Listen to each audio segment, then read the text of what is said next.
करें।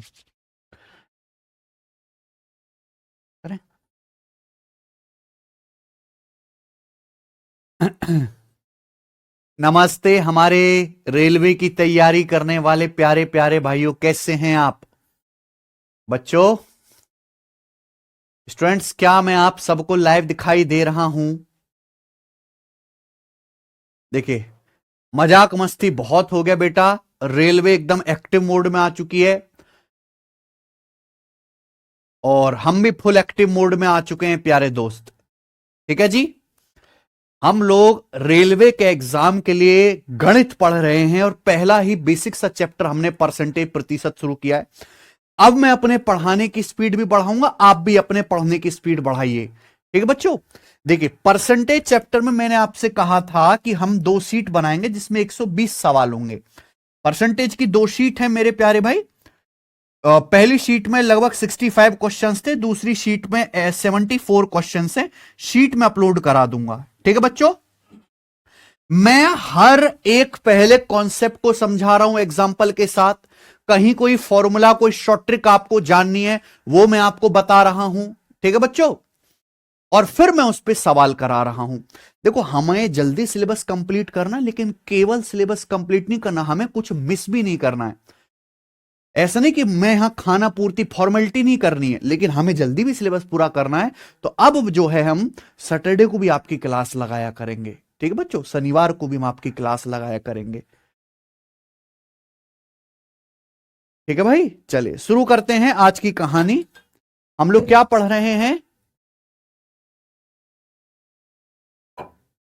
परसेंट। और मैं ऐसे बता रहा हूं कि अगर कोई आर्ट्स बैकग्राउंड का, कॉमर्स बैकग्राउंड का कोई बच्चा है, गणित में बहुत कमजोर भी है मेरे भाई, तो भी उसको बहुत अच्छी तरीके से समझ में आएगा, एक पैसे की दिक्कत नहीं आएगी। तो अब हम परसेंटेज की दूसरी शीट आज सॉल्व करेंगे और मैं प्रिपेयर कर दिया हूं। और आप देखो, मैं बिल्कुल लेटेस्ट सवाल यहां पे सॉल्व करवाता हूं मेरे प्यारे भाई। और ये सारे जो क्वेश्चन हैं, ये सब रेलवे के ही प्रीवियसर क्वेश्चन हैं। मैं और किसी एग्जाम, पुलिस के, एसएससी के नहीं करा रहा आपको। ठीक है बच्चों। चलो, और अलग अलग एग्जाम के। ठीक है, आ जाइए। Railway percentage seat number 2। इसके बाद हम लोग पढ़ेंगे रेशियो, अनुपात। आ जाओ बच्चों। टाइप नंबर 1 है मेरे भाई बेसिक सवालों का रिवीजन। है ना, मैंने आपको परसेंटेज का बेसिक बता दिया है। उसी के प्रीवियसर के 5 सवाल है मेरे भाई, वो आपको करने हैं। इसके बाद अगला टाइप आएगा। बताइए, पहला क्वेश्चन आरपीएफ कांस्टेबल 2019 के पेपर का पूछा हुआ। किसी संख्या के 80% के, 75% के, 66.67% का 25%, 4617 है। तो सवाल आपसे पूछ रहे हैं, बताइए उस संख्या का 40% क्या होगा। और ये आपके सामने 4 यहां पे ऑप्शंस भी दिख रहे हैं। वैसे शकल देख के मेरे प्यारे भाई, सवाल का आंसर आपको दिख चुका है, ऑप्शन नंबर ए। अभी नहीं दिखा होगा। सवाल में बोला किसी संख्या के 80% का, 75% का, 66.667% का 25%, 4617 है। उस संख्या का 40% क्या होगा? भैया, सवाल तो तभी सॉल्व हो पाएगा ना मेरे भाई, जब आप यहां पर संख्या निकालोगे। क्या निकालोगे बच्चों? संख्या निकालोगे। मानो जैसे कोई संख्या n है, मान लीजिए जैसे कोई संख्या n है, तो जैसे सवाल बोले वैसे वैसे करते जाओ। का मतलब होता है गुणा।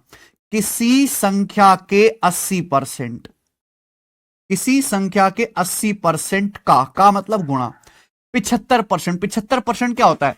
25% 1/4, 75% 3/4 का मतलब गुणा। 66.67% क्या होता है? मैंने आपको बताया 33.33% 1/3। 66.67% को फ्रैक्शन में कहेंगे 2/3 का मतलब गुणा। 25% क्या होता है? 1/4। 25% 1/4 किसके बराबर है? ये 4617 के बराबर है। 4617 के बराबर। हमें क्या पूछा है? हमसे पूछा है उस संख्या का 40% क्या होगा। यही सवाल में पूछा है भैया। हमने मान ली कि माना कोई संख्या n है, संख्या का 80%। देखो, आप अगर गौर से देखोगे तो मैंने 80% को भिन्न में नहीं बदला, उसको ऐसे ही रहने दिया। संख्या का मतलब गुणा 80%। का 75% यानी कि 3/4, उसका 66.67% जिसकी भिन्न में वैल्यू 2/3, उसका 25% 1/4, इसके लिए 4617 के बराबर है। तो संख्या का 40% आपसे पूछा है प्यारे भाई। देखो संख्या का 80% आप निकाल लो पहले। अगर आप ध्यान से देखोगे तो यहां 3 से 3 कट जाएगा, 2 से भी आपका 4 भी 2 बार कट जाएगा, 3 से 3 कट गया, 2 से 4 2 बार कट गया, 4 दूनी 8, इस 8 की उधर क्रॉस मल्टीप्लाई हो जाएगी, है ना, रफ पेपर मिलेगा तो ये स्टेप मिटा के यहीं आपको 8 से मल्टीप्लाई कर देना। ये आ गया, ये क्या आ गया बच्चों, ये उस संख्या का 80% की वैल्यू आ गई। मैंने संख्या निकालने पे ध्यान नहीं दिया, मैंने डायरेक्ट उस संख्या का 80% निकाल लिया। पूछा क्या, संख्या का 40% यानी कि इसका आधा। अगर आप दोनों तरफ मेरे दोस्तों आधे 2 से भाग देखो, डायरेक्ट नहीं आ गया कि 2 से आप 80 काटेंगे 40% आ गया। तो संख्या का 40% क्या आ गया भैया, ये आ गया, 2 से 8 4 बार चला गया। 4617 का 4 गुना 40 का 4 गुना 184, 17 का 4 गुना 68, तो 18468 इस सवाल का आंसर है, जो कि मुझे यहां पे ऑप्शन नंबर ए दिख रहा है। कर लेंगे।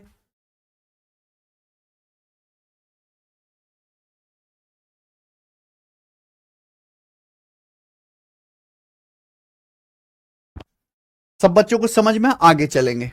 बेसिक सवाल का एक और वैरायटी का एक और सवाल जो एएलपी टीयर 2 के पेपर में आया है, करिए। ए का 25% बराबर बी है, तो आपसे पूछा है b% of 160 is equal to, b% of 160 किसके बराबर है, बताइए मेरे भाई। ऐसे सवालों को देख के अक्सर बच्चे कांपते, उनके हार्ड मास कांपने लगते हैं, जो होना नहीं चाहिए। 25% ऑफ ए बराबर बी, जैसे जैसे सवाल बोले वैसे वैसे करते जाना। 25% ऑफ का मतलब क्या होता है, देसी भाषा में गुणा होता है। 25% ऑफ ए बराबर बी, ये सवाल में आपको दिया हुआ है, ये एक्चुअल में सवाल में आपको दिया हुआ है। आपसे पूछा क्या है, आपसे सवाल में पूछा है b% ऑफ 160 क्या होगा। सवाल में आप, ये क्वेश्चन में आपको दिया हुआ है कि 25% ऑफ ए बराबर बी, ए का 25% बी है, तो पूछ क्या रहा है, सवाल में पूछ रहा है बताइए b% ऑफ 160 क्या है, ये क्वेश्चन आपसे पूछा है। देखो मैंने आपको एक बात बताई थी, x% ऑफ y बराबर y% ऑफ x, क्लियर है, गुणा आगे पीछे कैसे भी करो कोई फर्क नहीं पड़ता। हमसे ये पूछे बताओ इसका मतलब क्या है, बेटा ये है 160, ये है परसेंटेज, तो 160% क्या होता है भैया, ये है एक b% ऑफ 160 का मतलब है b की परसेंटेज की और 160 की गुणा, ये मीनिंग है इस बात का, मैं कई बार आपको पढ़ा चुका हूं। ये रहा 160, ये रहा परसेंटेज। 160% क्या होता है बेटा, सब बच्चों को पता है 20% की फ्रैक्शन वैल्यू 1/5। अगर मैं 160% की वैल्यू निकालना चाहूंगा तो 8 से गुणा करनी पड़ेगी, 20 अट्ठे 160, तो एक 160% की फ्रैक्शन वैल्यू आएगी 8/5। 160% आएगा भैया 160/100 यानी कि 8/5, यानी कि सवाल में b का 8/5 की वैल्यू पूछी है। ये बात आपको समझ में आ गई। सवाल में दिया क्या, सवाल में b का मान दिया है 25% ऑफ a, जबकि सवाल में पूछ रहा है b का 160% यानी कि b का 8/5। तो भैया b का मतलब गुणा, b का 8/5 निकालना है आपको। तो अगर राइट साइड में 8/5 से गुणा कर रहे हो तो लेफ्ट साइड में भी तो 8/5 से गुणा करोगे, जैसा राइट साइड में आएगा वैसा लेफ्ट साइड में आएगा। आप बोलोगे हाँ जी सर, ये वैल्यू आपसे पूछे, बताओ इसकी वैल्यू किसके बराबर आ गई। 5 से 25 5 बार कट जाएगा, यानी कि 8 पंजे 40% ऑफ ए, क्या आ जाएगा 8 गुणा 5 40% ऑफ ए। कौन सा ऑप्शन है, D, D option answer. Hemant कह रहे हैं सर जितने क्वेश्चन आप करा रहे हैं उतने ही रिवीजन करना बार बार या कुछ अलग से। देखो बेटा, ये मैं पढ़ा रहा हूं रेलवे फाउंडेशन बैच, रेलवे का कंप्लीट गणित। मैं जितना क्लास में पढ़ा रहा हूं, जितने कंसेप्ट सिखा रहा हूं, जो सवाल करा रहा हूं, वो तो करना ही करना है। लेकिन ना हर बच्चे का अपना एक टेस्ट होता है, किसी को रेलवे एनटीपीसी का पेपर ही मन से देना है, किसी को ग्रुप डी का ही पेपर देना है, किसी को आरपीएफ कांस्टेबल ही मन से देना है। तो आप इन एग्जाम के लेटेस्ट प्रीवियस ईयर के सवाल भी लगाइए। मैं क्या करता हूं कि हर टाइप के एक या दो सवाल करा देता हूं बिल्कुल बेसिक से, लेकिन प्रीवियस ईयर में उसी लैंग्वेज पर 100 सवाल आए हुए हैं, तो वो आपको मिक्स्ड मॉक टेस्ट लगाने अपनी तरफ से, और कुछ नहीं करना।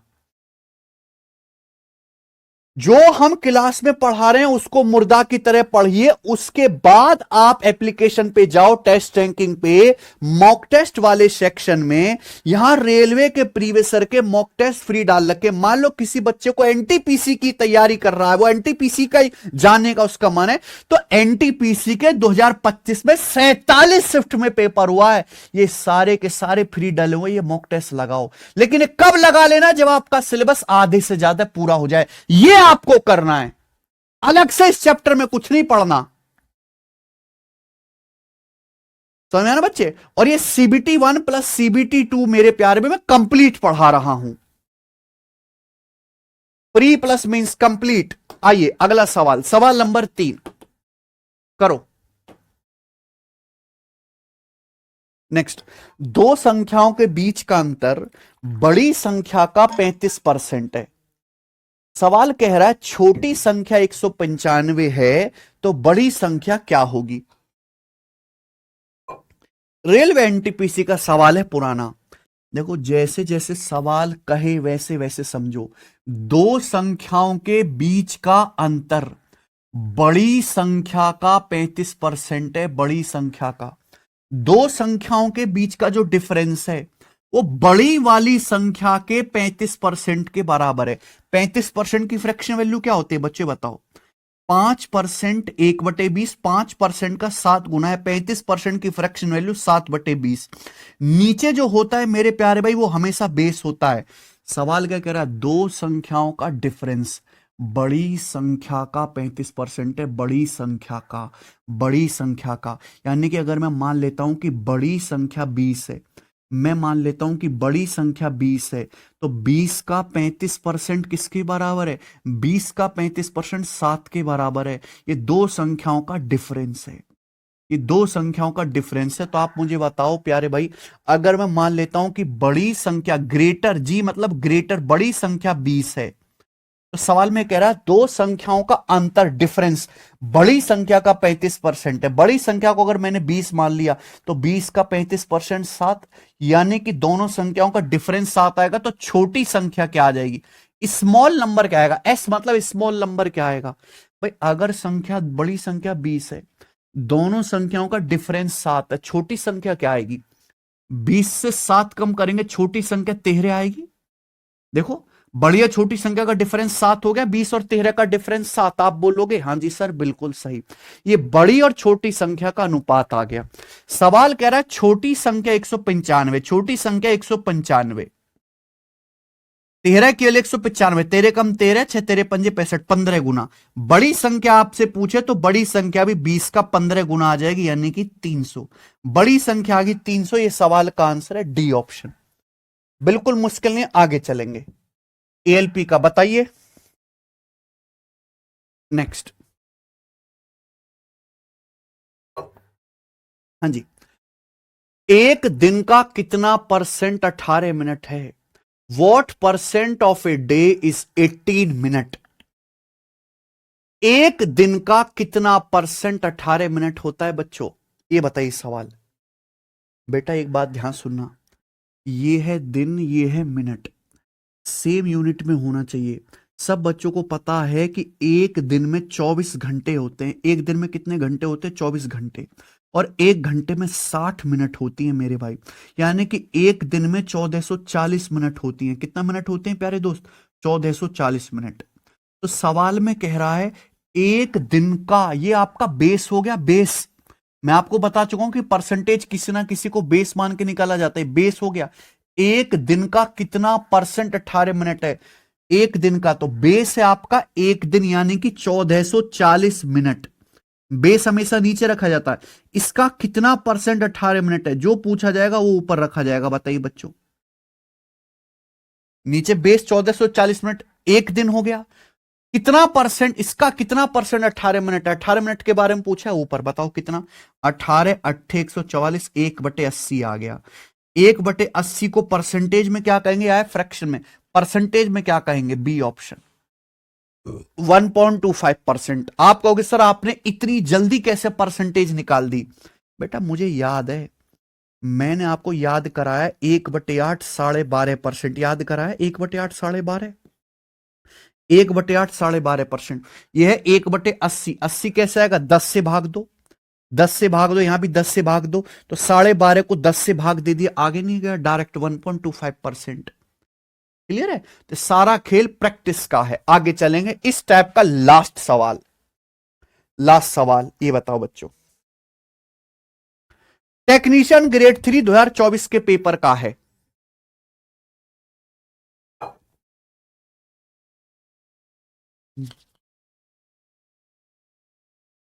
रेलवे के तो 8 पेपर होते हैं ना बच्चों, ALP, technician, NTPC 12 level, graduate level, group D है भाई। तो मैं हर एग्जाम का, आरपीएफ कांस्टेबल, आरपीएफ एसआई, हर एग्जाम के सवाल लेता हूं। लेकिन आप देखना हर एग्जाम में एक जैसे सवाल हैं। रेलवे की यही खास बात है कि जैसा सवाल एनटीपीसी में आता है वैसा ही आरपीएफ एसआई में आता है, वैसा ही आरपीएफ कांस्टेबल में आता है, लेवल तक सेम रहता है, लेवल तक।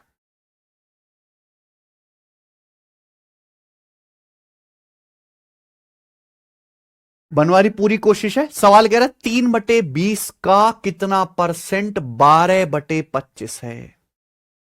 सवाल है 3/20 का कितना परसेंट 12/25 है। 3/20 इज व्हाट परसेंट ऑफ 12/25? नहीं, 3/20 is what percent of, Hindi में गलत लिखा हो बच्चों, हिंदी में गलत लिखा हुआ है यहां पे। 3/20, 3/20, 3/20 12/25 का कितना प्रतिशत है, ये सवाल है बेटा। हाँ सॉरी, हिंदी में गलत लिखा हुआ था। 3/20 इज वॉट परसेंट ऑफ 12/25। ऐसे सवाल में बच्चे घबरा जाते हैं क्योंकि नॉर्मल बात तो है नहीं। सवाल है कि 3/20 की वैल्यू 12/25 का कितना परसेंट है। 3/20 जो है 12/25 का कितना परसेंट है। देखो परसेंटेज किसी ना किसी को बेस मान के निकाला जाता है, तो यहां पे 3/20 के बारे में पूछा है, 12/25 का कितना परसेंट है, 12/25 का। तो बेस क्या है? बेस है 12/25। जो भी बेस होगा वो हमेशा नीचे लिखा जाएगा। क्या पूछा है? ये बेस आ गया 12/25। 3/20 12/25 का कितना परसेंट है, 3/20 जो पूछा है वो ऊपर लिखा जाएगा। क्लियर है? देखो जब भी हम दो फ्रैक्शन को डिवाइड करते हैं तो जब ये ऊपर जाएगा तो पलट जाएगा, ये ऊपर जाएगा तो पलट जाएगा। 25/12 क्या आ जाएगा? 25/12। आप बोलोगे हाँ जी सर बिल्कुल सही। 3 से 12 आपका 4 बार कट गया, 5 से काटेंगे तो 5×5 = 25, 5×4 = 20 हो गया, यानी कि आ गया 5/16। ये 5/16 आ गया बेटा। 3/20 12/25 का 5/16 है, ये आया भिन्न में। आपसे पूछा परसेंटेज में, क्या आंसर आ गया? पहला ऑप्शन। आप कहोगे सर इतनी जल्दी कैसे? मैंने आपको बताया 1/16 6.25%, 5/16 आ जाएगा, इसका 5 गुना, 5 से गुणा कर देंगे 31.25%। मुझे लगता है आप इस प्रकार के सवाल कर पाओगे। रेलवे में ऐसे ही क्वेश्चन आते हैं। आगे चलेंगे प्यारे दोस्तों, नेक्स्ट अगला सवाल, टाइप नंबर 2 आज की क्लास का। एक ही क्वेश्चन कराऊंगा बेटा, एक ही बार में समझ जाना, ठीक है ना? एक ही बार में समझ जाना। आगे चलेंगे, ये देखिए सवाल नंबर 6 करो।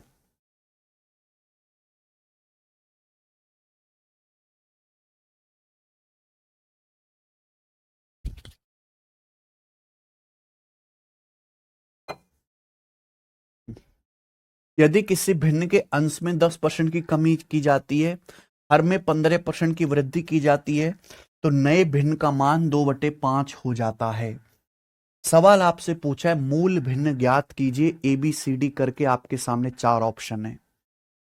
यदि किसी भिन्न के अंश को 10% बढ़ाते हैं, हर को 15% बढ़ाते हैं, तो भिन्न 2/5 हो जाती है। पूछा है ओरिजिनल भिन्न क्या थी? सबको भिन्न पता होती है। भिन्न का मतलब होता है न्यूमरेटर बटे डिनोमिनेटर, अंश बटे हर। ऊपर वाली संख्या को अंश कहते हैं, नीचे वाली को हर कहते हैं। जैसे सवाल बोले वैसे वैसे करना। किसी भिन्न के अंश को 10% कम किया जाता है। भिन्न का अंश है ए। हर संख्या 100% होते हैं, 100% को 10% कम करेंगे तो भिन्न का अंश कितना रह जाएगा? 90%। नीचे होता है हर, हर को 15% बढ़ाया जाता है। हर संख्या 100% होती बेटा, 100% हर है, उसको 15% बढ़ाएंगे, 100 को 15% बढ़ाएंगे तो कितना हो जाएगा? 115%। 115% हो गया। तो नई भिन्न क्या हो जाती है? नए भिन्न का मान 2/5 हो जाता है। This should be equal. ये नया भिन्न हो गया। अंश को 10% कम किया, 90% रह गया। हर को 15% बढ़ा, 115% हो गया। अब ये नई भिन्न बन गई। इसी नई भिन्न की वैल्यू 2/5 दी हुई है। आपसे पूछा ओरिजिनल भिन्न क्या थी, यानी कि a/b आपको निकालना है।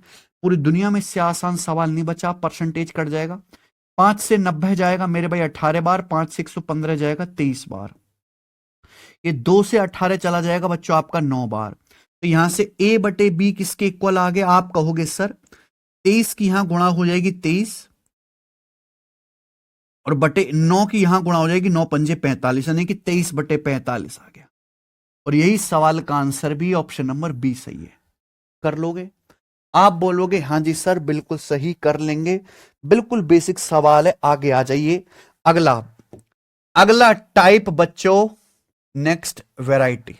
अगला टाइप, एक ही सवाल करूंगा मेरे भाई। देखो ये है ताजे फल सूखे फल वाला सवाल। आप लोगों ने देखा ही होगा रेलवे के पेपर में। रेलवे क्या, ये तो आप एसएससी का पेपर दो, पुलिस का पेपर दो, उसमें भी बहुत आता है। चलो सब बच्चे सुनेंगे। हाँ जी बच्चे, क्या कर रहे थे हम? हाँ, रेलवे के पेपर में सॉरी, ताजे फल समझिए। देखो अगर आप मार्केट से ताजे ताजे अंगूर खरीद के लाओगे तो उन अंगूरों में फाइबर भी होता है, सॉलिड पदार्थ भी होता है, पानी भी होता है। ये होता है।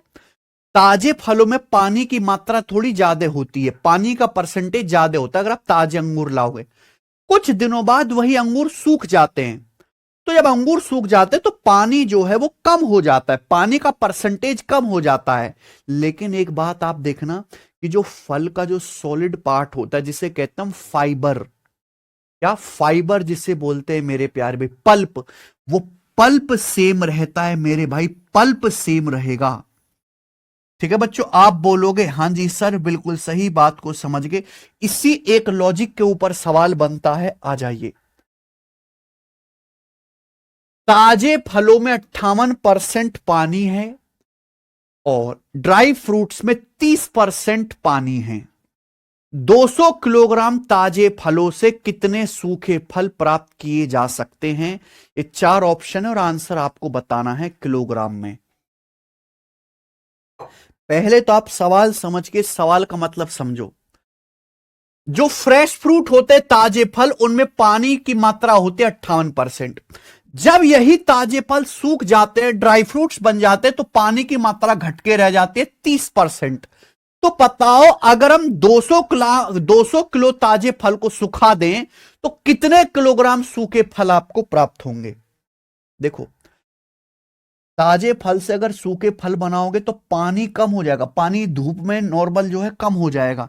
लेकिन फलों का जो सॉलिड हिस्सा है, जो पल्प है, जो फाइबर है, उसकी मात्रा सेम रहेगी। तो आपको ऐसे सवाल को सॉल्व करने के लिए पल्प की मात्रा सेम करनी है।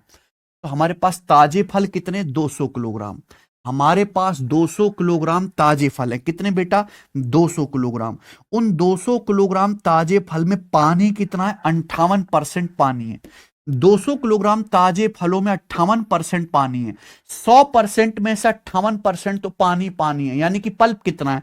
100% में से 58% घटाएंगे 42%, 100 में से 58 घटाएंगे 42%। तो ताजे फलों में 200 किलोग्राम में 42% आपका पल्प है। मान लो जब ताजे फलों को आप सुखाते हैं तो आपको डी किलोग्राम, मान लीजिए डी किलोग्राम सूखे फल मिलते हैं। कितने? D kilogram.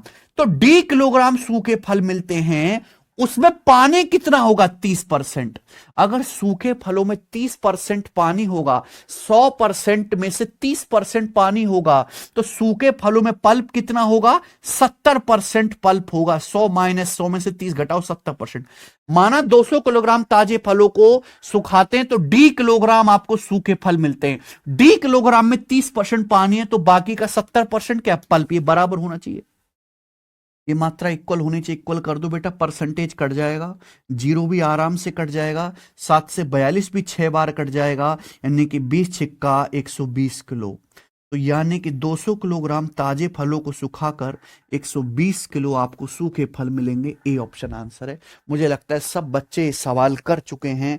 आगे चलते हैं, अगला क्वेश्चन, नेक्स्ट टाइप। अगला टाइप आएगा मेरे प्यारे भाई एग्जाम बेस्ड सवाल का। ठीक है बच्चों,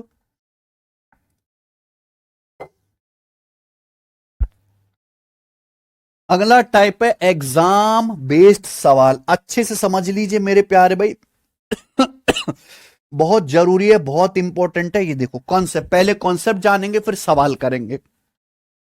देखो बच्चों, सब बच्चे मेरी बात ध्यान से सुनेगा प्यारे दोस्त, सब बच्चे मेरी बात ध्यान से सुनेंगे।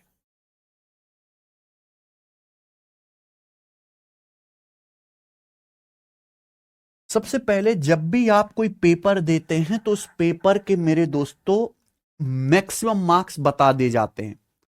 अगर आप कोई पेपर देंगे, मान लो आपने 12वीं कक्षा के पेपर दे रहे हैं, तो उसके अधिकतम अंक आपको पता होते हैं। फिर जब आप पेपर देते हैं तो आप कुछ उसमें मार्क्स स्कोर करते हो।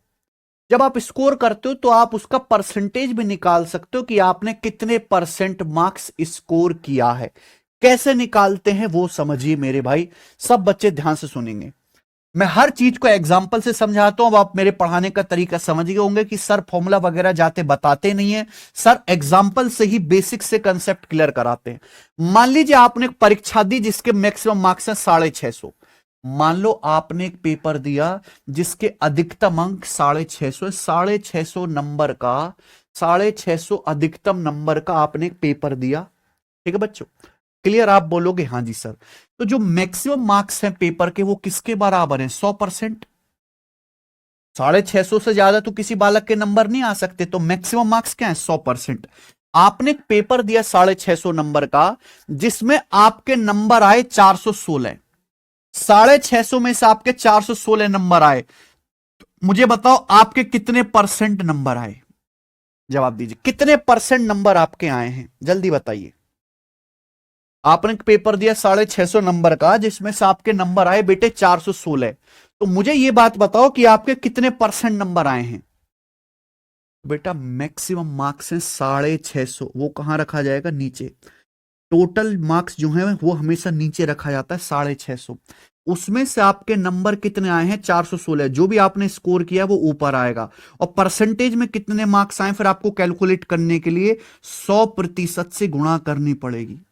ये बात आपको समझ में आई? बेसिकली क्या कर रहे हैं कि 650 अगर 100% के बराबर है तो 416 नंबर आपके आए वो कितने परसेंट के बराबर है? ये आ जाएगा बच्चों, 0 से 0 कट जाएगा, 5 से 10 2 बार, 5 से 65 13 बार, फिर 13 से भी काटने की कोशिश करते हैं, 13 तिया 39 और 2 13 दूनी 26, यानी कि 32 दूनी 64%, यानी कि आपके मात्र 64% नंबर आए हैं 64%। ये क्या आपके स्कोर, ये आपका स्कोर है।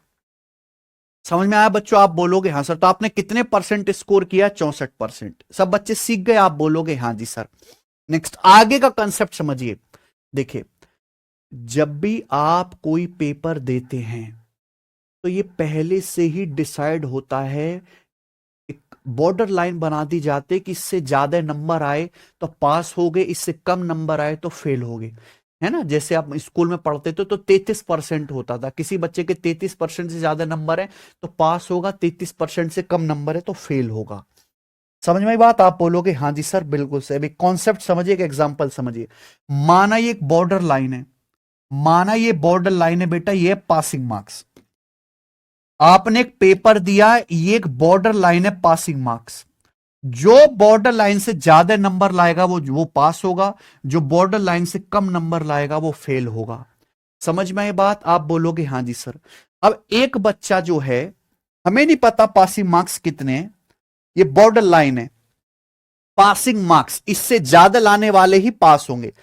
एक बच्चा ए है, एक बालक जिसका नाम ए है, उसके पासिंग मार्क्स से 70 नंबर ज्यादा आए, यानी कि वो 70 नंबर से पास हुआ है। उसके पासिंग मार्क्स से कितने, पासिंग मार्क्स से 70 नंबर ज्यादा आए हैं। एक बच्चा ए है, उसके पासिंग मार्क्स से 70 नंबर ज्यादा आए हैं। एक दूसरा बच्चा है बी, जिसके पासिंग मार्क्स से 30 नंबर कम आए, यानी कि वो 30 नंबर से फेल हो गया। पास होने के लिए जितने नंबर चाहिए थे उससे 30 नंबर से वो फेल हो गया। तो क्या आप इन दोनों बच्चों के मार्क्स बता सकते हो? मैं आपसे कह रहा हूं कि भैया ये बॉर्डर लाइन है पासिंग मार्क्स। एक बच्चा ए जिसने पेपर दिया, उसके पासिंग मार्क्स से 70 नंबर ज्यादा आए, पास होने के लिए जितने नंबर चाहिए तो उससे 70 नंबर अधिक मिले। एक दूसरा बच्चा है, उसके पासिंग मार्क्स से 30 नंबर कम आए, यानी कि 30 नंबर से फेल हो गया। ज्यादा आ रहे हैं प्लस, कम आ रहे हैं तो माइनस। तो क्या आप ये बता पाओगे कि इन दोनों बच्चों के नंबर कितने? नहीं बता सकते। क्या आप इन दोनों बच्चों के मार्क्स का योग बता पाओगे? नहीं। आप इन दोनों बच्चों के ए और बी के मार्क्स का डिफरेंस जरूर बता सकते हो कि ए और बी के मार्क्स का डिफरेंस कितना आएगा। घटाओगे तो माइनस माइनस प्लस हो जाएगा 100 नंबर। ए और बी जो बच्चे हैं इनके मार्क्स में 100 नंबर का डिफरेंस होगा, 100 नंबर का। आप बोलोगे सर बिल्कुल नहीं समझे, क्या कह रहे हो आप? मान लो आपने एक पेपर दिया है जिसमें पास होने के लिए एक्स नंबर चाहिए, पासिंग मार्क्स कितने? एक्स। कितने मार्क्स हैं पासिंग? एक्स। मान लो एक पेपर दिया है जिसमें पासिंग मार्क्स हैं एक्स। एक बच्चा ए है, उसके पासिंग मार्क्स से 70 नंबर ज्यादा आया, यानी कि पास होने के लिए चाहिए थे एक्स नंबर, इसके नंबर आए हैं एक्स प्लस 70। दूसरा बच्चा बी है, उसके पासिंग मार्क्स से कितने नंबर कम आए? 30 नंबर कम आए, यानी कि दूसरे बच्चे के नंबर आए एक्स माइनस 30। कितने नंबर आए बताओ? ए और बी के दोनों के मार्क्स कितने हैं? जोड़ोगे बेटा 2x माइनस 40 आएगा? नहीं। ए और बी के टोटल मार्क्स तो ये, लेकिन अगर मैं आपसे पूछूं बताओ ए के जितने नंबर आए और बी के जितने नंबर आए, ए और बी के मार्क्स का डिफरेंस क्या है? ए और बी ने जो स्कोर किया है इनके मार्क्स का डिफरेंस क्या है? तो जब आप इनको घटाओगे तो देखना चमत्कार हो जाएगा, एक्स एक्स कट जाएगा, माइनस माइनस प्लस, और 70 में प्लस 30 करेंगे तो क्या आ गया बच्चों? 100 नहीं आ गया? क्या आ गया? 100 नहीं आ गया? आप बोलोगे हाँ जी सर बिल्कुल आ गया। यानी कि एक बॉर्डर लाइन की राइट साइड में है, एक बॉर्डर लाइन से लेफ्ट साइड में है। बात समझ रहे हैं? एक बच्चा 70 नंबर से पास हो गया है, दूसरा बच्चा 30 नंबर से फेल हो गया है। एक के पासिंग मार्क्स से 70 ज्यादा है, दूसरे के पासिंग मार्क्स से 30 नंबर कम है, बॉर्डर लाइन के राइट और लेफ्ट साइड में है। तो इन बच्चों के मार्क्स का डिफरेंस आसानी से निकाला जाता है। डिफरेंस क्या आएगा? घटा दो, प्लस 70 और माइनस 30 का डिफरेंस आ गया 100। दोनों बच्चों के नंबर में 100 नंबर का अंतर होगा। आप बोलोगे हाँ जी सर बिल्कुल सही। अब तो समझ ही होगा, ये कॉन्सेप्ट ऐसा नहीं है, प्रॉफिट लॉस में भी काम आएगा जब अगला चैप्टर पढ़ेंगे इसके आगे। एक और दिखाता हूं। मान लीजिए पासिंग मार्क्स है बॉर्डर लाइन, ये बॉर्डर लाइन है। एक बच्चा ए है जिसके पासिंग मार्क्स से 70 नंबर ज्यादा आए हैं। कितने? एक बालक ए है जिसके पासिंग मार्क्स से 70 नंबर ज्यादा आए। एक दूसरा बच्चा बी है, एक दूसरा बच्चा बी है जिसके पासिंग मार्क्स से 30 नंबर ज्यादा हैं। पास होने के लिए जितने नंबर चाहिए तो उससे 30 नंबर ज्यादा आए, यानी कि दोनों बॉर्डर लाइन के एक ही तरफ हैं, एक ही तरफ है दोनों बॉर्डर लाइन के। तो इनके मार्क्स का डिफरेंस क्या होगा? एक बच्चा 70 नंबर से पास हुआ है, दूसरा बच्चा 30 नंबर से पास हुआ है, इनके मार्क्स में कितना डिफरेंस आएगा? तो जब आप घटाओगे तो 70 माइनस 30 40 नंबर का डिफरेंस आएगा, यानी कि ए और बी के मार्क्स का कितना अंतर होगा? 40 नंबर का अंतर होगा। आप बोलोगे हाँ जी सर बिल्कुल सही। ठीक है। और आप ये बात जानते हैं कि परसेंटेज में डिफरेंस बराबर मार्क्स में डिफरेंस। अगर दो बच्चों के परसेंटेज का डिफरेंस दिया हुआ है तो उन बच्चों के मार्क्स के डिफरेंस के बराबर होगा। ये नियम है, हर जगह काम आता है। परसेंटेज में डिफरेंस बराबर मार्क्स में डिफरेंस। अगर दो बच्चों के परसेंटेज का डिफरेंस दिया हुआ है तो उनके मार्क्स के डिफरेंस के बराबर होगा। परसेंटेज में क्या अंतर आ रहा है, मार्क्स में क्या अंतर आ रहा है, बराबर होना चाहिए। सवाल करते हैं तब चीजें एकदम क्लियर हो जाएंगी। आ जाओ सवाल नंबर 8 करो।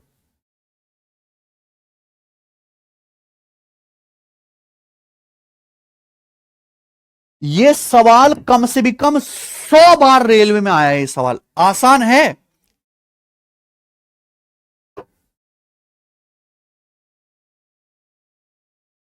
बच्चे धर्मशिला समझ में नहीं आता है सर, समझ नहीं बेटा, क्या नहीं आया यार तुझको समझ में? अगर तुमको ये बात भी नहीं समझ में आई है तो आप नहीं हो बेटा रेलवे का सिलेबस जल्दी करने लायक। फिर आपको 3 साल की तैयारी चाहिए कम से कम।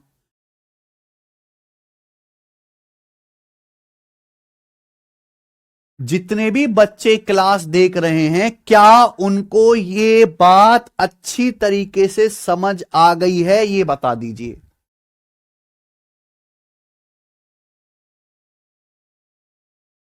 हाँ गौरव, बिल्कुल होगा।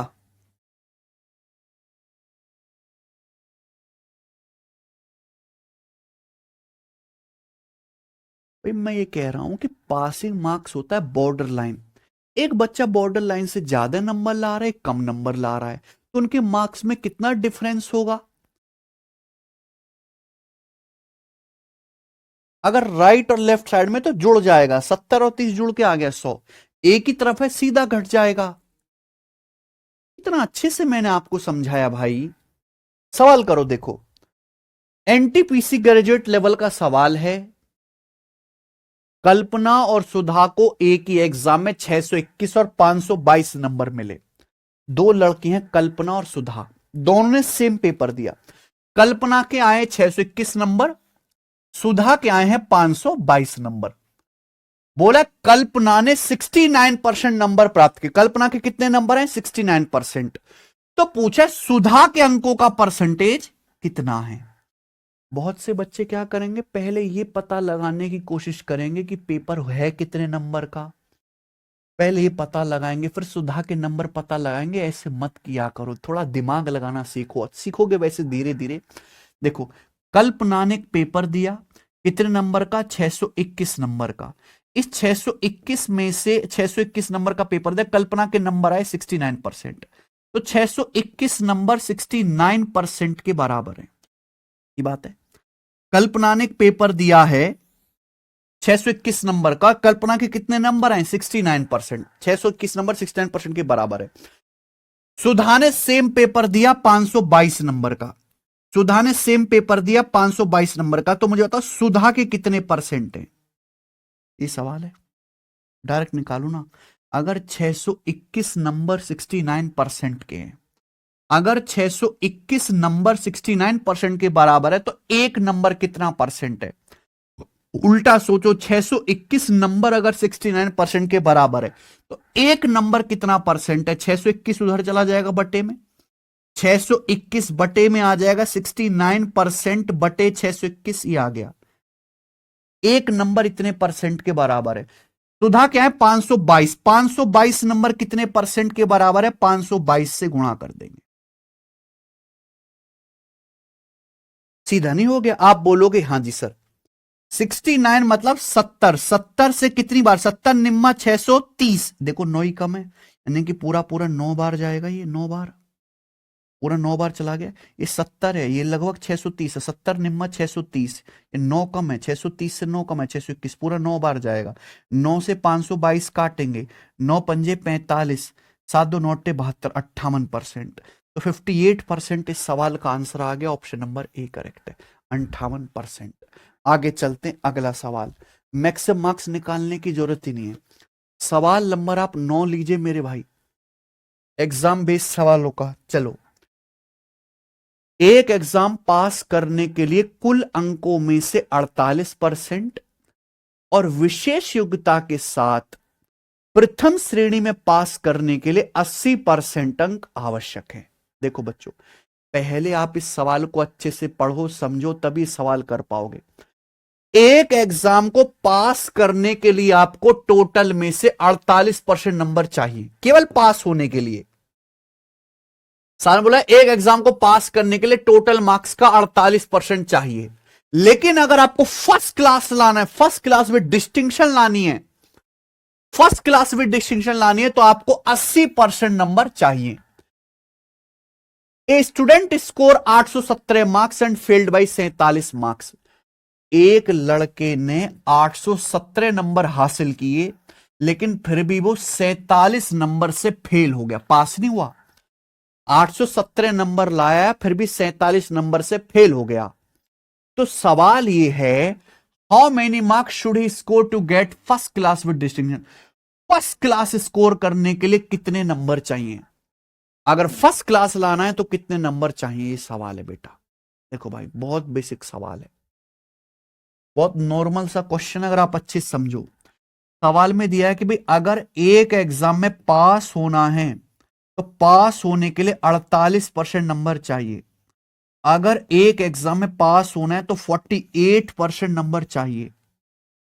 सवाल ये कह रहा है कि एक लड़के के 817 नंबर आए, लेकिन फिर भी वो पास नहीं हुआ, 47 नंबर से फेल हो गया। यानी कि पास होने के लिए 817 नंबर से भी 47 नंबर और ज्यादा चाहिए होंगे। आप बताओ, आप 817 नंबर लाते हो एक पेपर में, पर फिर भी 47 नंबर से फेल हो गए, यानी कि आप पास कब होते, जब 817 नंबर से 47 नंबर और ज्यादा आते, तभी तो पास होते। यानी कि पास होने के लिए कितने नंबर चाहिए, 817 में 47 जोड़ देंगे, 817 में जब आप 47 जोड़ेंगे तो आ जाएगा 864। यानी कि पास होने के लिए आपको 48% नंबर चाहिए और नंबर चाहिए 864। ये 48% की वैल्यू आ गई। क्लियर हुई बात? आप बोलोगे हाँ जी सर। अगर इस सवाल में पूछा होता कि एग्जाम के अधिकतम नंबर कितने, तो आप 100% के वैल्यू निकाल लेते, अधिकतम नंबर आ जाता।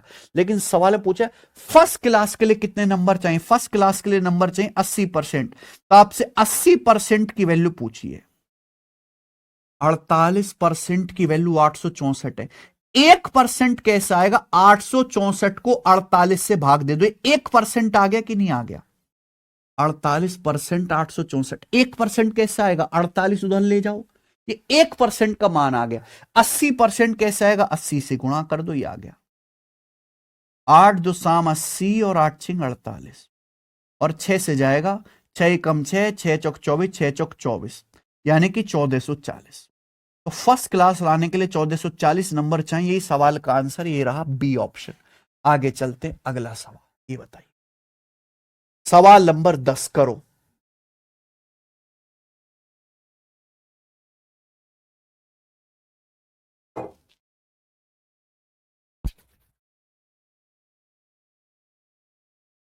ये आखिरी सवाल और यही सबसे इंपॉर्टेंट सवाल भी है पेपर का, सबसे इंपॉर्टेंट।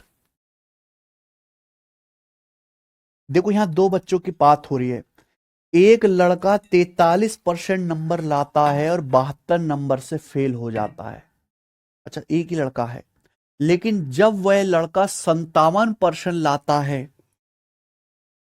तो 40 नंबर से पास हो जाता है। पूछा पासिंग परसेंटेज की याद करो, यानी कि पास होने के लिए एग्जाम में कितने परसेंट नंबर चाहिए, ये बताइए बच्चों। सबको सवाल समझ में आ गया? देखो ध्यान से देखना, सॉल्व करना शुरू करते हैं। मान लीजिए बॉर्डर लाइन है, बॉर्डर लाइन यानी कि पासिंग मार्क्स। बॉर्डर लाइन से ज्यादा नंबर लाओगे तो पास होगे, कम नंबर लाओगे तो फेल होगे।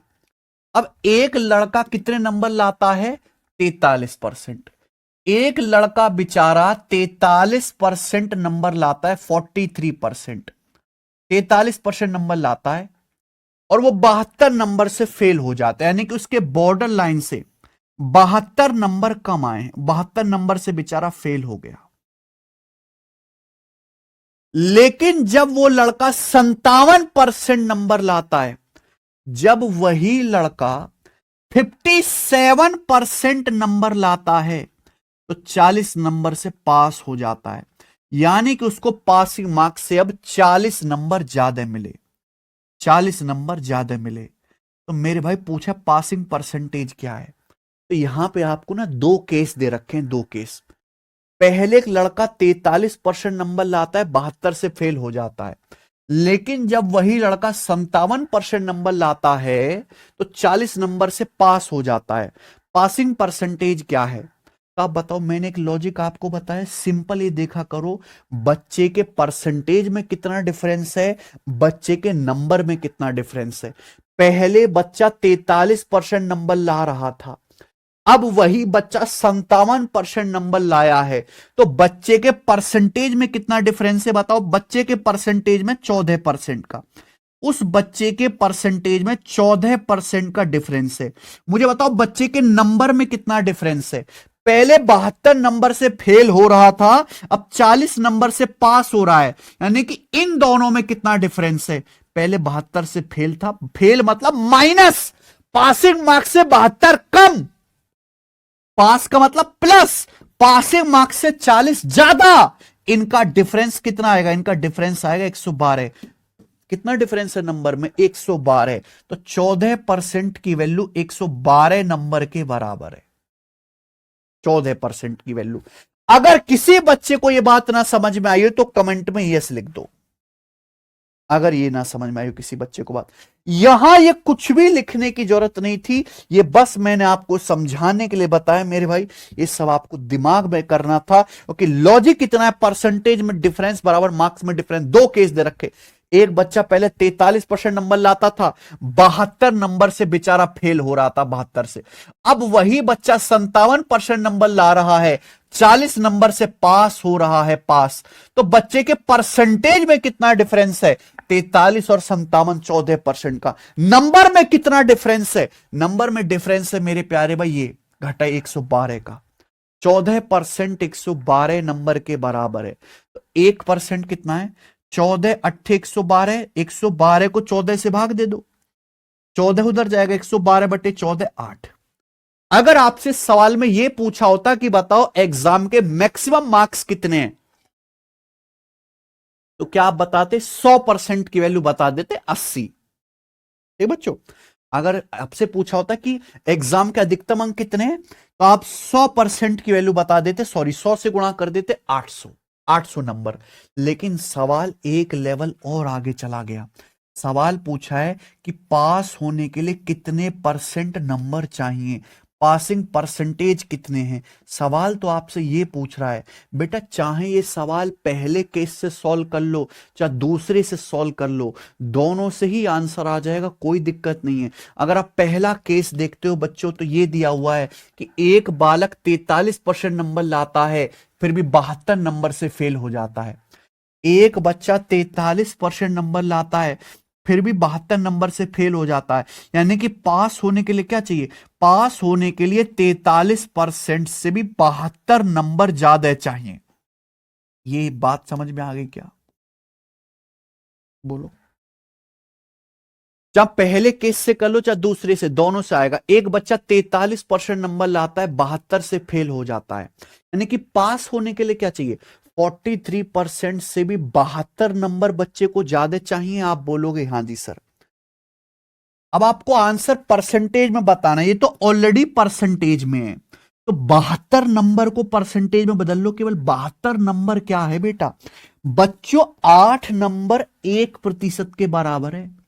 8 नंबर लाओगे 1% मिलेगा। 72 नंबर कितने परसेंट के बराबर है, 9 से गुणा, 9 से गुणा कर दो, 8 नम 72, यहां भी 9 से गुणा करेंगे, 9% के बराबर है। तो 72 नंबर जो है वो सीधा 9% के बराबर है, 9% के। यानी कि पास होने के लिए 43% से 9% डायरेक्ट जोड़ दीजिए, ज्यादा चाहिए, नहीं कि पास होने के लिए उसको चाहिए 52%। और यही सवाल का आंसर है बेटा, ऑप्शन नंबर यहां से करेक्ट है, सी। बताओ।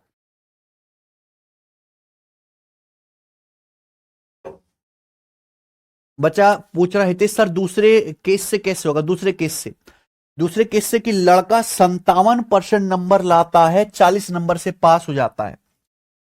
लड़का 57% लाया, 40 नंबर से पास हो गया, तो पासिंग परसेंट 57% लाया, पासिंग मार्क्स से 40 ज्यादा आ गए, तो पास, जस्ट पास होने के लिए कितने नंबर चाहिए, 57% से 40 कम।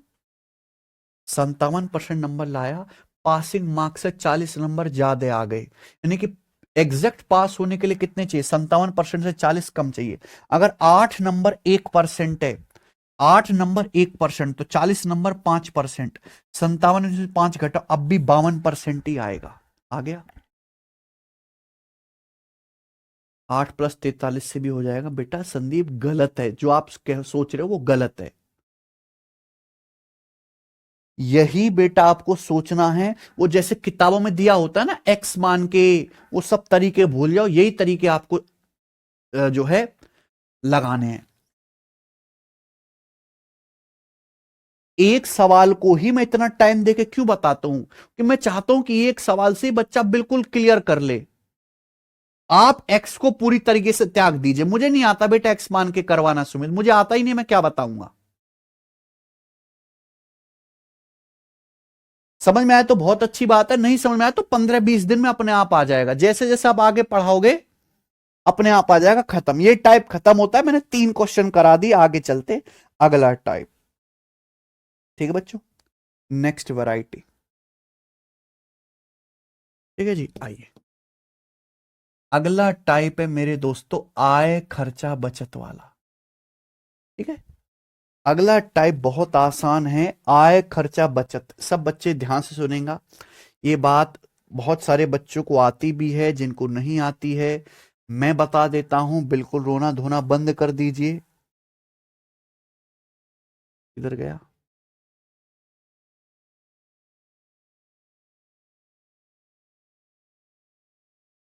हम्म,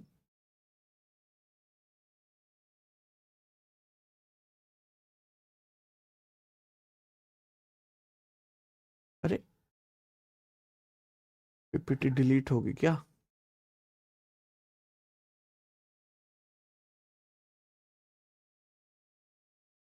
चलिए,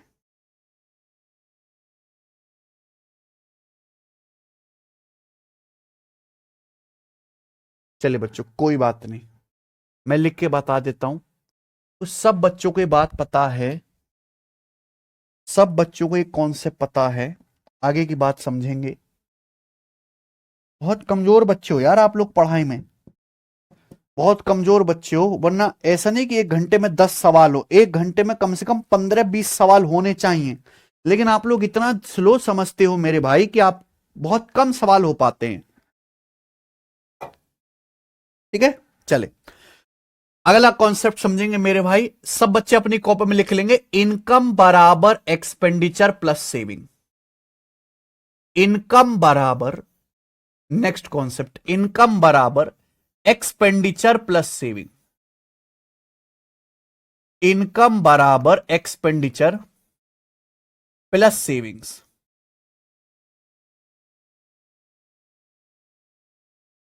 आप कहोगे सर क्या भला है, देसी भाषा में लिखूं तो आय बराबर खर्चा प्लस बचत। आय बराबर खर्चा प्लस बचत। इनकम बराबर एक्सपेंडिचर प्लस सेविंग, आय बराबर खर्चा प्लस बचत।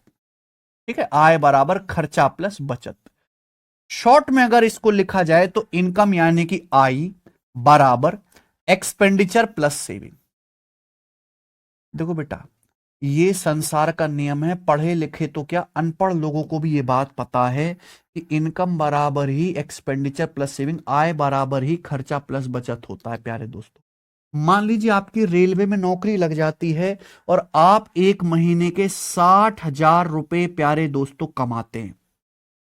मान लीजिए आपकी रेलवे में नौकरी लग जाती है और आप एक महीने के 60,000 रुपए कमाते हैं, घर से दूर रहते हैं, तो 60,000 रुपए में से 38,000 रुपए आपका महीने का खर्चा हो जाता है। 60,000 रुपए में से 38,000 रुपए आपका महीने में खर्च हो जाता है। मैं एग्जाम्पल से समझा रहा हूं। तो बताइए आपकी एक महीने में बचत कितनी होगी? बताइए एक महीने में कितनी बचत होगी, जल्दी बताओ। हिंदी मीडियम का हूं सर, हिंदी में लिखा करो बेटा, हिंदी में नहीं लिखा। आय बराबर खर्चा प्लस बचत। अंग्रेजी से इतनी नफरत क्यों है? हमें हिंदी से प्यार है, ये जताने के लिए अंग्रेजी से नफरत करने की जरूरत नहीं है। हिंदी में ही लिखा है, हिंदी में ही बोलता हूं मैं। जितना हिंदी में पढ़ाता हूं, कोई टीचर गणित का इतना हिंदी में नहीं पढ़ाता ना, मेरी जितनी हिंदी की पे कमांड किसी की गणित के टीचर्स में। मान लीजिए आपकी रेलवे में नौकरी लग जाती है प्यारे बच्चों, और आप एक महीने का 60,000 रुपये कमाते हैं, जिसमें से 38,000 रुपए जो है आप खर्च कर देते हो, तो आप बचाओगे कितना? तो 60,000 में से 38 खर्च हो गया, तो 60 में से 38 घटाएगा तो आप एक महीने में 22,000 रुपए बचत करो। सिंपल क्या आ गया, बचत 22,000 रुपए, सिंपल सी बात है। तो कॉन्सेप्ट क्या है, कॉन्सेप्ट है कि आय, इनकम बराबर एक्सपेंडिचर प्लस सेविंग, आय बराबर खर्चा प्लस बचत। अगर मुझे यहां से बचत निकालना है तो बचत कैसे आएगा, बचत आता है इनकम में से खर्चा घटा दीजिए, इनकम में से खर्चा घटा दीजिए, क्या आ जाता है, बचत आ जाता है। आप बोलोगे हां जी सर। अगर आपको खर्चा निकालना है तो खर्चा कैसे आएगा, अगर इनकम में से बचत घटा दी जाए तो खर्चा आ जाएगा। यहां तक किसी को डाउट तो नहीं, इनकम में से मेरे प्यारे भी आप बचत घटा दीजिए, क्या आ जाएगा, खर्चा आ जाएगा। खर्चा निकालना है तो इनकम में से बचत घटा दीजिए। आप बोलोगे बिल्कुल सही। 60,000 इनकम है, उसमें से 38,000 खर्च कर दिए, 60 में से 38 घटा दीजिए तो कितना बचा, 22,000 आपकी बचत हो जाए। बहुत सिंपल सी बात है। देखो प्यारे दोस्तों, इनकम बराबर एक्सपेंडिचर प्लस सेविंग, आय बराबर खर्चा प्लस बचत। आप मेरे प्यारे भी जो भी पैसा कमाते हो वो आपकी टोटल इनकम है, और टोटल इनकम होता है 100%।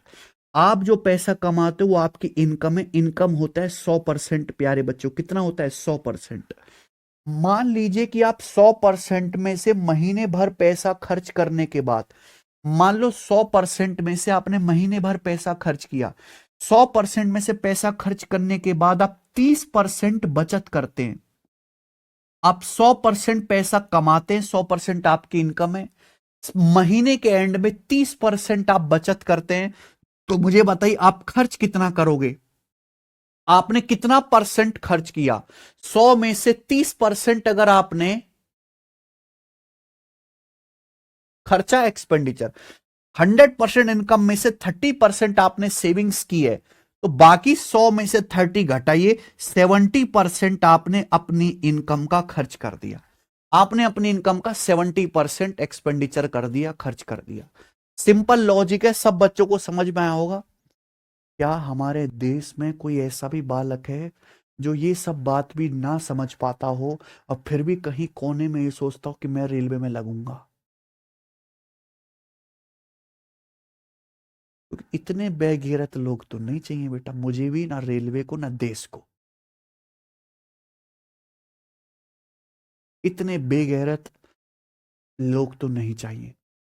पढ़ाई में कमजोर होना अलग बात है, लेकिन आय खर्चा बचत का हिसाब ना लगा पाओ, ये अलग बात। ठीक है बच्चों, सबको समझ में आ गया है? अगर ये सिंपल बात है, समझ में आ गया, तो इस पे सवाल करते बेटे, खटाखट खटाखट रेलवे की। ये बताइए 11वां रेलवे एनटीपीसी ग्रेजुएट लेवल 2025 में आया था, और दुनिया भर के सवाल आए हुए हैं। एक आदमी अपनी इनकम का 33% खर्च करता है, हर महीने 6298 रुपए बचाता है, उसका मासिक खर्च कितना है, बताइए।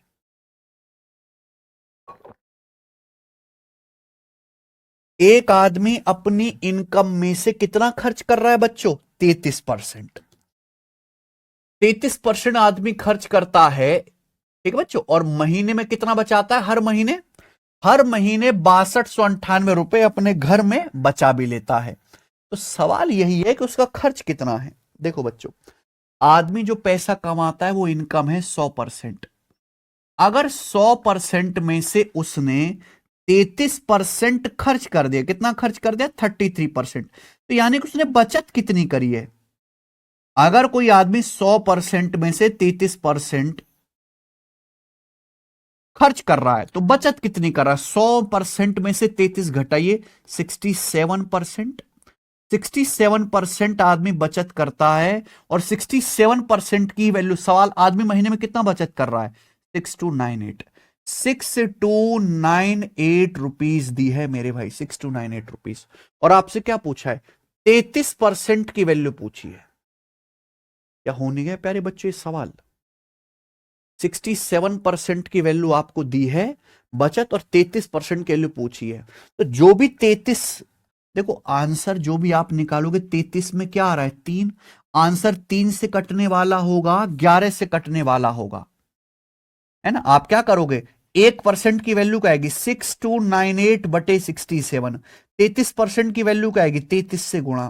तो जो भी आंसर आएगा मेरे प्यारे भाई, ठीक है ना, वो क्या आएगा बच्चों, वो 11 का मल्टीपल आएगा, क्योंकि 33 में आता है 11। 11 से कटने वाला नंबर ये देखो 11 से कट रहा है क्या, 3 9 12, 1 5 6, 12 6 का डिफरेंस 6, 3 और 3 का डिफरेंस 0, 11 से कट रहा है। 3 8 11, 11 3 का डिफरेंस 8 नहीं, 3 2 5, 5 4 का अंतर 1, अकेला ऑप्शन 11 से कट रहा है, यह आंसर है। खत्म।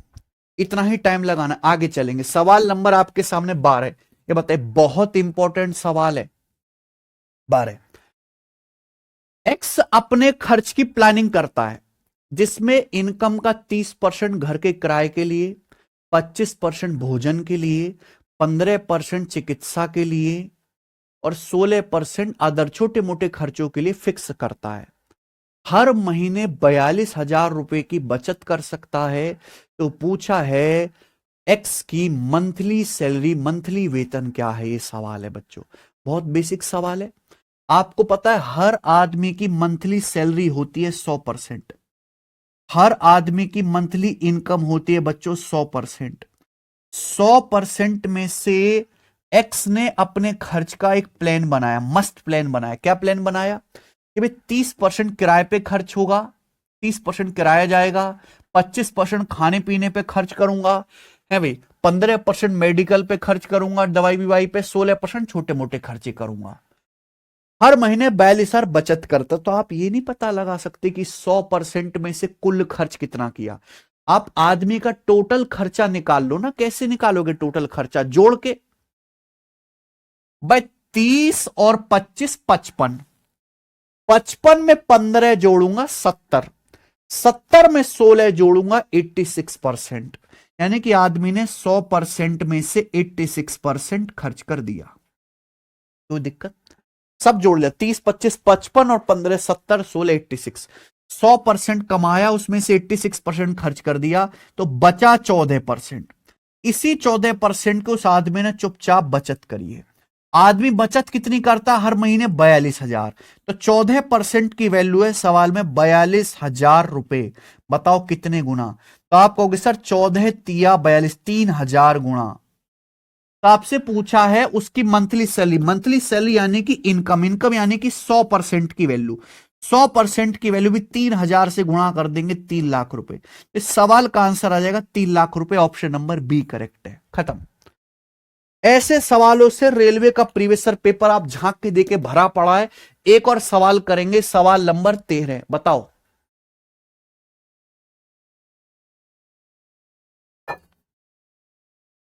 गुरुजी आप एक बार ही बता दो कि बेस्ट होने के लिए क्या क्या करना पड़ता है।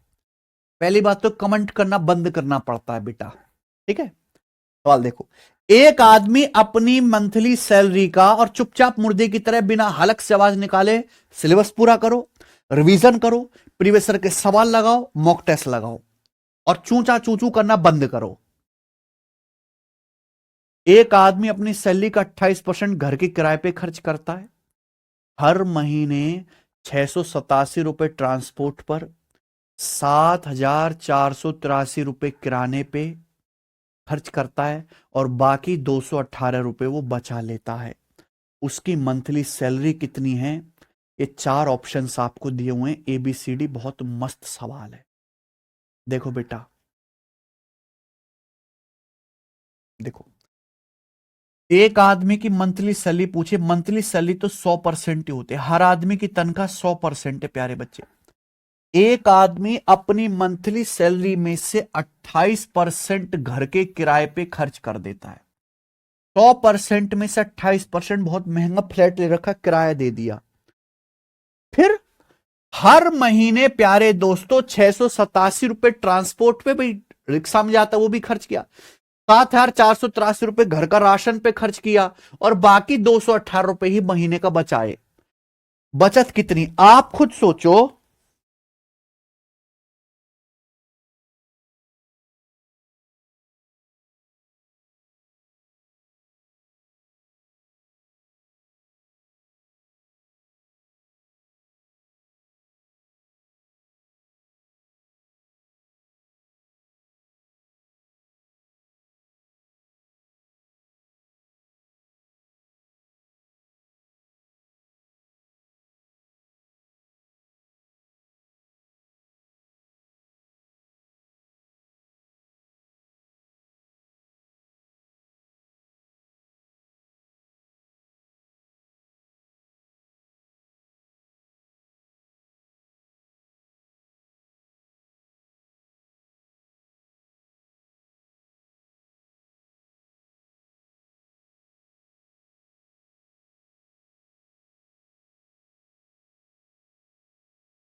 बताओ क्या हुआ जी?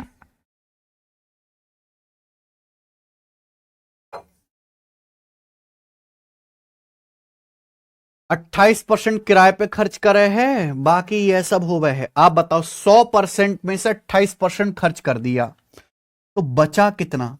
अगर 100 में से 28 खर्च कर दिया तो बचा तो 72%। 100% में से 28% घर के किराए पे खर्च कर दिया, बचा 72%। उसी 72% को ही तो इन सब तीन चीजों में खर्च किया इसने। लॉजिक सोचो, 100% में से 28% घर का किराया दे दिया, बचा 72%। उसी 72% को तो इन तीन चीजों में खर्च किया है उसने, ट्रांसपोर्ट पे, किराने पे और बैंक में। क्लियर बात? आप बोलोगे हाँ जी सर। यानी कि 72% की वैल्यू क्या आएगी? 687 रुपए तो प्यारे दोस्तों यानी दिया जो है ट्रांसपोर्ट पे, प्लस 7,483 रुपए इसने दिया है किराने पे, और बाकी 218 रुपए इसने जो है बचा लिए। तो 72% के बराबर नहीं होना चाहिए बच्चों सीधा? आप बोलोगे हाँ जी सर कि 28% घर के किराए पे, बाकी ये सब जोड़ जाड़ के जो है 72% बराबर हो जाएगा टोटल। तो कितना हुआ बच्चों ये जोड़ जाड़ के बताओ जरा? 687 और 7,483 अगर जोड़ेंगे तो कितना आएगा? आप केवल पहले इसमें 17 जोड़ लो तो 7500 हो जाएगा, फिर 600, 8100 हो गया। 8100 और कितना? 70। 8170 और 218 तो आ जाएगा 8388। 8388 आ गया जोड़ के, सब कुछ जोड़ जाड़ के कितना आ गया? 8388। ये 72% की वैल्यू आ गई। 8388 आ रहा भी मेरा तो, 8 या 24 3 27।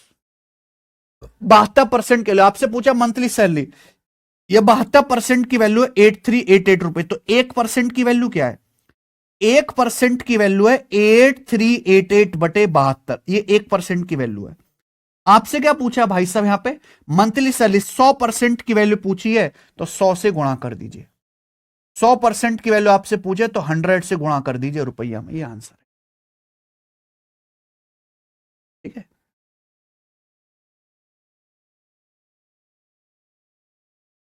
क्लियर है? दिमाग बेटा, सवाल की लैंग्वेज पे ध्यान दो, रटने पे ध्यान मत दो। ये आपको हल्का सा करना है मेरे दोस्त, और आपका आंसर आ चुका है। ठीक है, बताइए क्या आंसर है बच्चों आप लोगों का? अभी 4 से 100 काट भी लेते हैं 25 बार, 4 से हम लोग 72 काट भी लेते हैं प्यारे दोस्तों 18 बार। ठीक है, 18 से अगर काटोगे भी तो कितनी बार जाएगा? 18 चौक 72 और 11, 18 छिक्का 108, 10 18 छिक्का 466 गुणा 25 आ गया। तो यानी कि एंड में एक जीरो जरूर आएगा। क्या आंसर हुआ? B option. 25 छिक्का 150, एंड में एक जीरो जरूर बनेगा। आंसर क्या आना चाहिए? बी ऑप्शन आना चाहिए। ठीक है, मुझे लगता है कि आप ऐसे सवालों को चुन चुन के कर लेंगे। आगे चलेंगे, अगला सवाल। सवाल नंबर है आपके सामने यहां पर 14, जो रेलवे एएलपी के पेपर का आया है, बना दीजिए।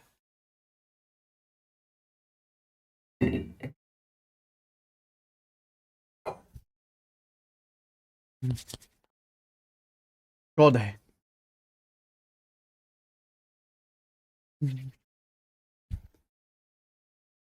पी और क्यू की सैलरी मिला के 2,000 रुपए। पी सैलरी में से 95% खर्च करता है, क्यू 85% खर्च करता है। अगर उनकी बचत समान है तो सवाल है पी की सैलरी कितनी है, ये क्वेश्चन है। ये अगला टाइप आ गया बेटा। इसी देखो वो सेम है, खर्चा बचत कॉन्सेप्ट सेम है मेरे प्यार में, लेकिन लैंग्वेज अलग आ गई। चलो लास्ट सवाल करते हैं आज की क्लास का। पी और क्यू की सैलरी मिलाकर 2,000 रुपए है।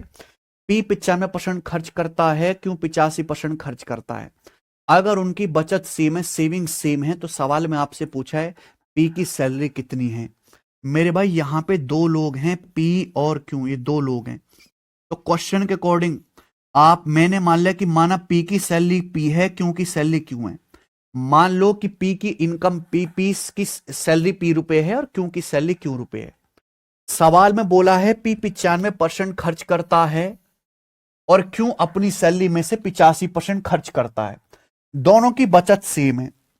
जब सवाल में बोला है दोनों की बचत बराबर है तो बचत निकालो ना भाई। पी की सैलरी है पी रुपए, पी अपनी सैलरी में से 95% खर्च करता है।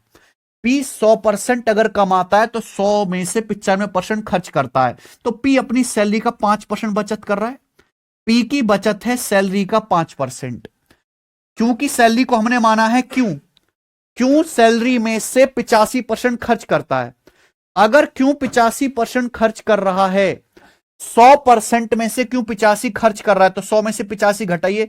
क्यों अपनी सैलरी का 15% बचत करता है, क्यों अपनी सैलरी का 15% बचत करता है। और ये दिस शुड भी इक्वली क्या होना चाहिए, बराबर होना चाहिए। आप बोलोगे हाँ जी सर बहुत बढ़िया, क्लियर है।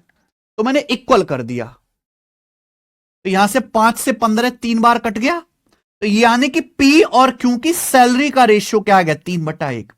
पी और क्यू की सैलरी का रेशियो 3/1 आ गया। पी की अगर 3 है तो क्यू की 1 है, दोनों की टोटल सैलरी है 4। सवाल के अनुसार दोनों की टोटल सैलरी कितनी है, 2000 रुपए। तो 4 की वैल्यू यहां पर 2000 रुपए है प्यारे दोस्तों। कितने गुना, 500 गुना। ये 500 गुना है, तो आपसे पूछा पी की सैलरी, पी की है 3 की वैल्यू भी 500 से गुणा करेंगे 1500 रुपए। पी की सैलरी आ गई 1500 रुपए, और ये आंसर है ऑप्शन नंबर ए। ठीक है,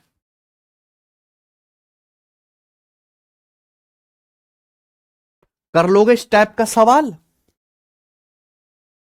ओके, चलिए आज इतना ही छोड़ते हैं। शीट में डलवा दूंगा देवराज रंजन जी, अभी शीट थोड़ी देर में अपलोड हो जाएगी।